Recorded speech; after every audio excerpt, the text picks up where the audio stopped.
इस 70-72 सालों में सबसे ज्यादा अगर जुल्म किसी के साथ हुआ तो मुसलमानों के साथ। ओवैसी साहब की मोहब्बत की वजह से मैं पहले ही तैयारी से आया हूँ। सीबीआई बीजेपी के पास जिसे तोता कहते हैं, वो इनकी जांच करा लेगी, मायावती जी की और अखिलेश जी की, और हो सके कांग्रेस की भी जांच हो। दिल से बीजेपी को हराना तो आप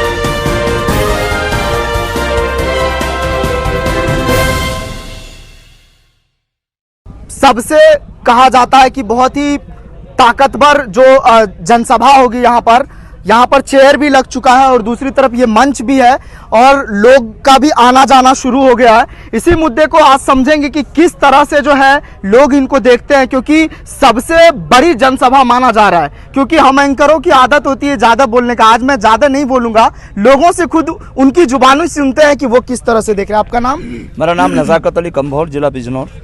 आज असदुद्दीन ओवैसी साहब आने वाले हैं, कहा जाता है कि वो बहुत एग्रेसिव भाषण देते हैं, किस तरह से देख रहे हैं? देखिए, ये तो सब बेवकूफ़ी वाली बात है, खास करके कुछ मीडिया वाले और कुछ लोग उनकी बात को समझते हैं। हर चीज के दो मतलब होते हैं। एक गिलास में आधा गिलास पानी हो साहब, आधा गिलास खाली भी कह सकते हैं, आधा गिलास पानी भी कह सकते हैं। समझने की आदमी की अपना सोच होता है। ओवैसी साहब कोई ऐसा भाषण नहीं देते जिसके मान सम्मानों को ठेस पहुंचती हो। वो सच बात कहते हैं और ये सच्चाई है। सच्चाई सबको बुरी लगती है। वो दलितों की बात करते हैं, वो पिछड़ों की बात करते हैं, वो मुसलमानों की बात करते हैं। मैं सारे नेताओं, लेकिन भाषण में तो खाली मुसलमानों का जिक्र होता है। देखिए भाई, जब सबसे ज्यादा कौन सताया गया? एक 3 लोग खड़े हैं, 3 लोगों में सबसे पहले जिसके साथ ज्यादती होगी उसी की इंसाफ की बात होगी ना, उसके बाद दूसरों की होगी। तो सताए तो मुसलमान गए ना सबसे ज्यादा।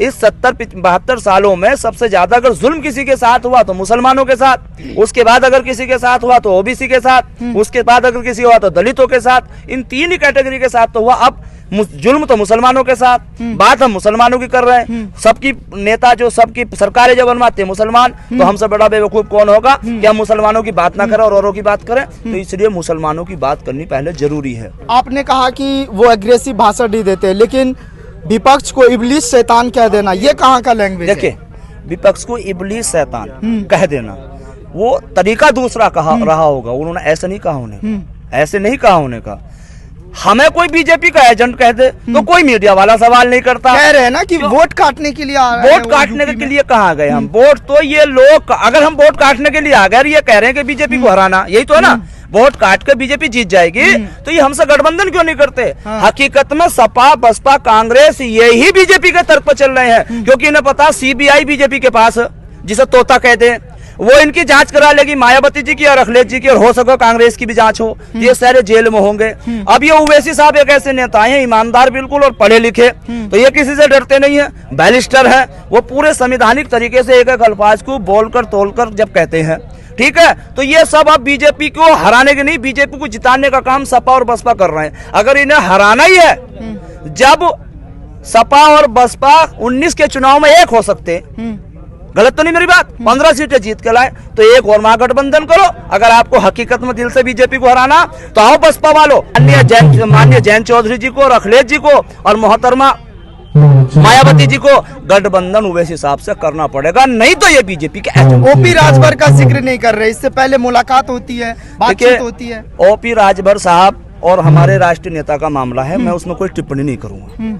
मेरा मानना यह है कि अगर ओपी राजभर जी हकीकत में पिछड़ों की बात करने वाले हैं और उनको हक दिलाना चाहते हैं, तो वो बिना किसी शर्त के गठबंधन नहीं करेंगे, ओवैसी साहब को साथ रखेंगे। हो सकता है वो बात करें अखिलेश जी से, और उसके बावजूद भी नहीं मानते तो फिर वही बात होगा जैसे एक सपेरा सांप दिखाता और बच्चों से कहता है कि अगर आटा नहीं लेकर आए तुम, रात को सपने में सांप आएगा, यानी कि बच्चे को डरा दिया आटा लेने के लिए।